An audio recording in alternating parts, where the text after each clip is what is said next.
As hard as this might be to believe, there's no such thing as negative emotions.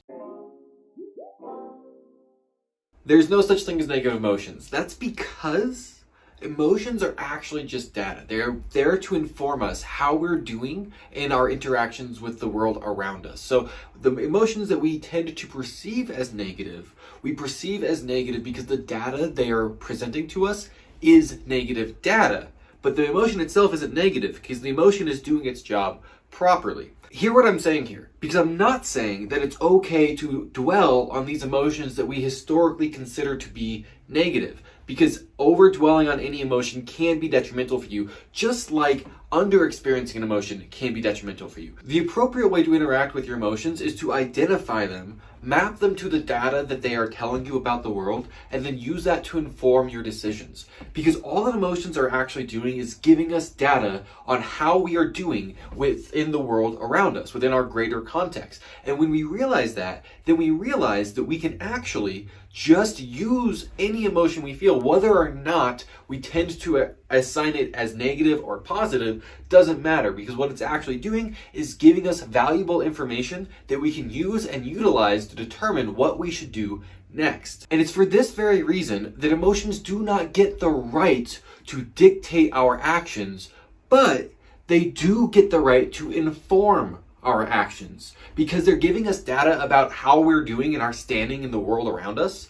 That means that the data they're giving us is something that we should consider when deciding what we ought to do next. So today I'm going to walk you through 3 emotions that are traditionally identified as negative, and we're going to talk about what that emotion is, what it most often maps to, what the data it gives us is, and what the perceived solution is. Now, before I do this, I want to give this caveat. These emotions typically map to the data that I'm going to share with you. They do not always map to the data I'm going to share with you, because the reality is emotions are complex and humans are complex and the world around us is complex, and all those complexities make it impossible to say what this means every single time. And also, what you mean by it and what I mean by it and what you mean by it today versus what you mean by it tomorrow aren't usually the same. So this is really just general rules. So when you're experiencing these emotions, you can consider this data and you can ask yourself, is that what this emotion is telling me? And you'll find that it's probably right about 80% of the time, and then 20% of the time, it's too complex for that to be right. This is a simplification, but it's useful often, which is what I'm going to share with you. Let's say that you are feeling anxious. When you're feeling anxious, that means there's something in the future that you are concerned about, typically speaking. And the data that it's giving you is actually this simple word. If you're anxious, it's because you feel overwhelmed. And often that means you feel like there's too many possibilities in front of you, or that the thing that's happening in the future is more than you can bear, more than you can manage, or you don't know how to attack it. So once we realize that this feeling is actually the trigger that tells us I'm actually overwhelmed by the breadth of possibilities or the difficulty of the task ahead of me, what ought we do? Well, those are 2 scenarios. So there's 2 perceived solutions that I know of. Solution number 1. If you realize that the overwhelm is coming from way too many options available to us, way too many things that I could do and not knowing what I ought to do, then here's what I would recommend doing. I would recommend writing down all the possibilities that you can possibly dream up, literally on a list. Take out a piece of paper, take 20 minutes and say, what are all the options I have on how to deal with this thing that's coming up? Write them all down. Once you've done that, now, hear what I mean by this. Get rid of all the stupid solutions. Because what you're going to realize when you map it out is that a lot of the things that you thought were possibilities, as soon as you see them on paper and you reflect with them comparatively to all the other options, you're going to realize a lot of these are actually kind of stupid. And I don't need to do those. At least that's what I've experienced. So you can just cross those ones off. And then what's left are kind of your core real options. And if you find that you have 2 and you don't know which to pick between those, I actually have another video linked in the description that's going to tell you exactly how to make the decision between those 2 difficult options. It's a little bit more expansive. I'll dig into it more. But that's what I would recommend you doing if you realize it's because you have too many possibilities. write them down, and eliminate all the ones that you immediately recognize as non-tenable, and then just do the ones that are left. Or if you need more help, click that link in the description to check out that other video. So that's scenario 1. What about scenario 2, which is I actually feel like the task ahead of me is more than I can bear. I'm overwhelmed by its complexity. In that scenario, where you feel like it's too complex, it's too difficult, it's more than I can handle, then I would recommend that you do this. Step 1, write down, if it's a step-by-step process, the steps, every step of the task that you have to do. What do I need to do first? What do I need to do second? What do I need to do third? For example, recording this video, what did I need to do first? Well, first, I needed to determine the topic that I wanted to talk about. Next, I needed to write out everything on my whiteboard so I was prepared for it. Next, I needed to set up my camera so I could record. Next, I needed to actually record the video. Next, I will edit the video. And finally, I will upload the video, right? Write it down step by step by step by step. If it's not steps, it's just a lot of pieces, then write down every piece, everything that needs to be done in order to accomplish that task. Once you've done this, one of two things is going to happen. Either you're going to realize, actually, this isn't that bad. I could actually do this. This is actually manageable, and you can just put it on a timeline and you can just start chunking away at it. Or two, you realize, yes, this is a big task and I still feel overwhelmed. In that case, my recommendation to you would just be to phone a friend. You've got people in your life who love you, who care about you, who want to see you succeed, and if it's difficult enough, once you have an itemized list of what needs to be done, it's pretty easy to reach out to people and ask for help and give them the things that need to be done to help you, and they'll probably help you. So recap anxious. If you feel anxious, that's the feeling that we typically see as negative. That's actually not negative, it's just giving us data. The data that it's giving us is the data of overwhelm, and if you feel overwhelmed, it's either because there's too many options or the task ahead of you is too complicated.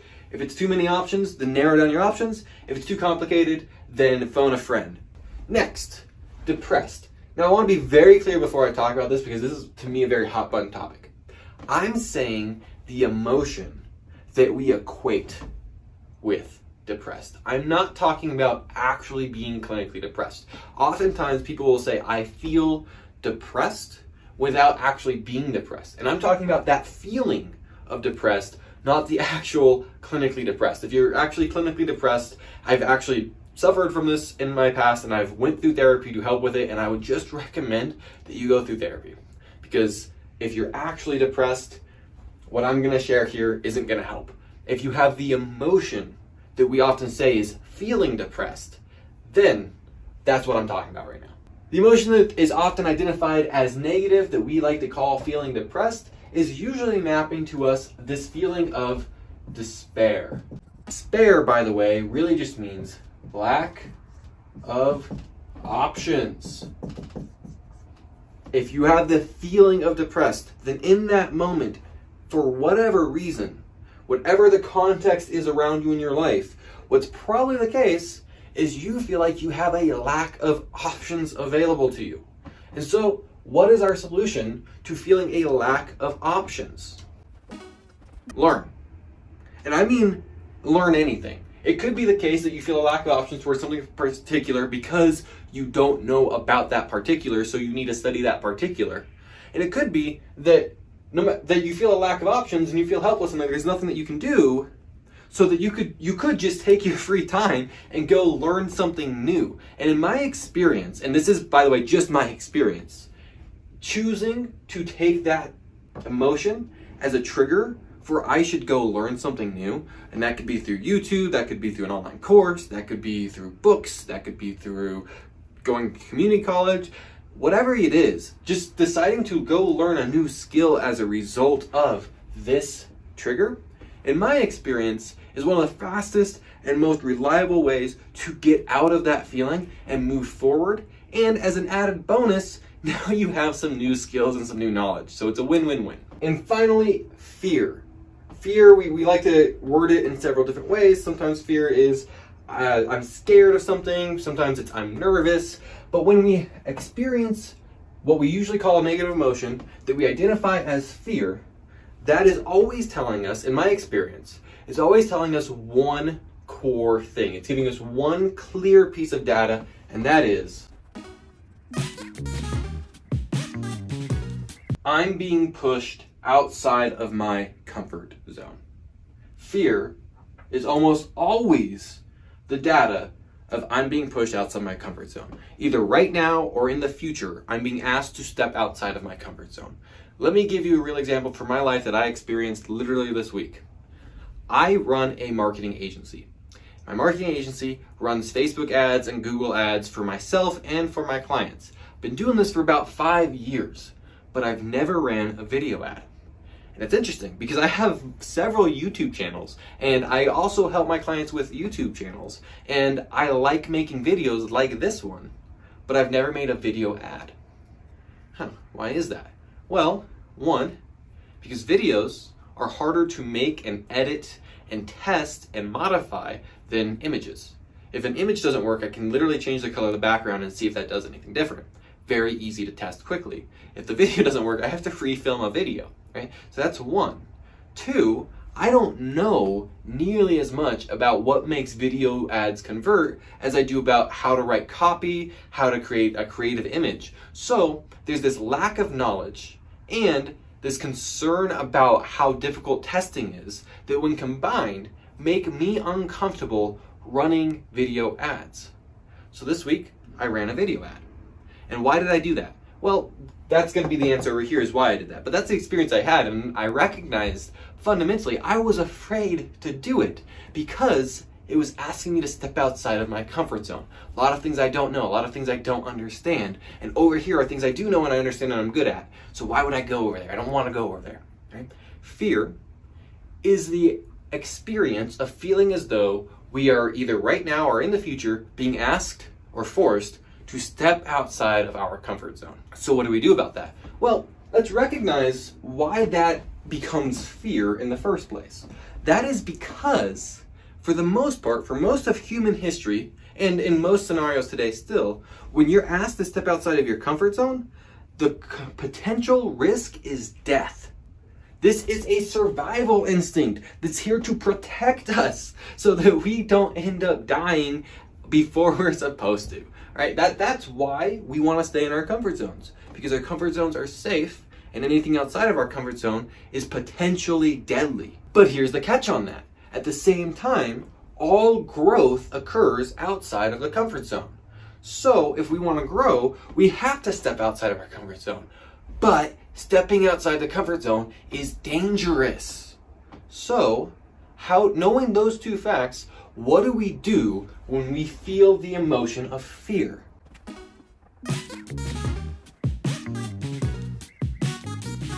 I'll submit to you, this has been the experience of my life. When we experience the emotion of fear, the first thing we should do is identify the stimulus that is causing that emotion. What is the thing that is making us feel like we're being pushed outside of our comfort zone? What's the task we're being asked to do? For me, in my example, it was running a video ad. So, that's the identifying the concern. And then you ask yourself, is that concern, is that thing, is that stimulus potentially harmful? And the way I ask this question is that thing, that stimulus, that experience, if I do it, does it have the potential to, well, A, kill me, B, affect my life negatively 5 years from now?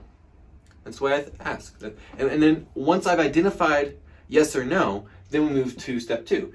Step two, A, if you say yes, that thing could kill me and or negatively impact my life in 5 years, then stay safe, don't do it. Avoid the thing that you are already avoiding naturally. That's what your emotions are already trying to tell you to do, is to avoid it. Just avoid it if it actually is dangerous. But B, if you decide no, it's not actually dangerous, it just makes me uncomfortable, I just don't want to do it, then I would say jump in. Why? Because if it's not dangerous and not harmful, then it's going to do several things. One, it's going to teach you to step outside of your comfort zone more often, more willingly, which means you're going to start growing faster and becoming a better person more quickly, which is just all around beneficial for your entire life when you're better at being willing to step outside of the comfort zone. And then two, the thing could actually itself directly be beneficial to you. For example, the video ad that I started running this week is already crushing my control. It's 80% the cost per click, which means it's costing less for people to click on the ad, and it's getting a higher click-through rate. Actually, its click-through rate is almost double. So I stepped outside of my comfort zone and I got the benefit of getting more comfortable being uncomfortable, meaning I'm going to grow faster and I'm going to be better as a person on a long enough time horizon because I'm more comfortable and willing to step outside my comfort zone, which is where growth occurs. And two, the ad is actually doing really well, so it's actually immediately beneficial. And that's been my experience, is if the stressor, if the stimuli is not dangerous or harmful, then for the reasons I just described, it's worth jumping into for the experience of jumping into it, even if it itself doesn't end up being fruitful. So, just as a quick recap, there's no such thing as negative emotions, because all emotions are is giving us data about how we're interacting with the world around us.